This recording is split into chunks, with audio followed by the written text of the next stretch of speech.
the House has just advanced something known as the Child Interstate Abortion Notification Act. And basically what this would do, if it gets passed in Congress, is it would imprison doctors if they perform abortions on teenagers who travel to their state to obtain an abortion because their state has much more restrictive laws when it comes to abortion. So let me give you an example of that. So right now in Texas, it's becoming more and more difficult for people to get abortions. In some states, if you are a teenager, you will have to get parental consent in order to obtain that abortion. So what ends up happening is some teenagers will travel out of state in order to obtain an abortion at a place where they do not need parental consent, right?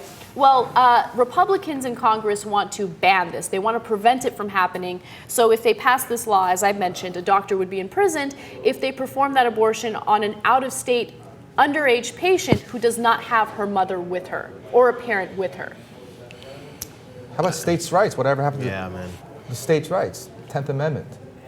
Not when it doesn't jive with what they're trying to do. So then, the teenager goes across state lines and does this, and they're worried about what's going to happen to them, and who cares? We'll just make sure that if we say she was raped, say something horrible's happened, and she actually needs to get away from whoever it is that did it. There's cases of incest, yes, we know that. Well, where's the person who did this to you? What about a case of incest? That's what I'm saying. Case of incest. They do not make any type of exception for those people, by the way. It doesn't matter what happened to you. That's what I think. With all abortion issues, I'm kind of torn because I do believe that we need to have access to abortion, safe, clean abortions. At the same time, it's a significant procedure, and can teenagers cross state lines to get plastic surgery without their parents' consent? I don't know. Can they get other major medical procedures done without any of their parents knowing? Is that okay? I know, if we're not but okay there, here's why abortion is different, though, Steve. It's different because if a teenager finds out that she's pregnant and she really doesn't want to have that baby, right? With plastic surgery, you can't perform plastic surgery on yourself, right? With abortion, if you're in a desperate situation, if you've been raped, if you are a victim of incest, if your parents abuse you and you need to get that abortion, you're going to find an unsafe way to do that. Right? I know, and the reason why I always have issues with abortion is that both sides love to use extreme examples. What if you are the victim of horrible incest and gang rape?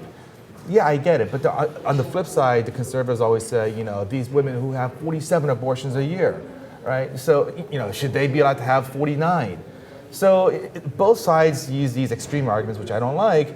I don't know where the vast majority fall, and I don't even know what the right thing to do is, because how do you really account for all the different situations? So I'm always torn. I don't know exactly what to do, but I do think that we need to have sane laws, and what I hate is the hypocrisy of the Republicans who claim states' rights and government interference, yet they are so happy to do so whenever they can further their government agenda. control until they have control of the government. Right. No. Well, they love to control the vagina. Republicans love sovereignty and the Constitution when it meets their agenda. Yeah. When it doesn't, then they're against it. So in this case, they're against state sovereignty, aren't they?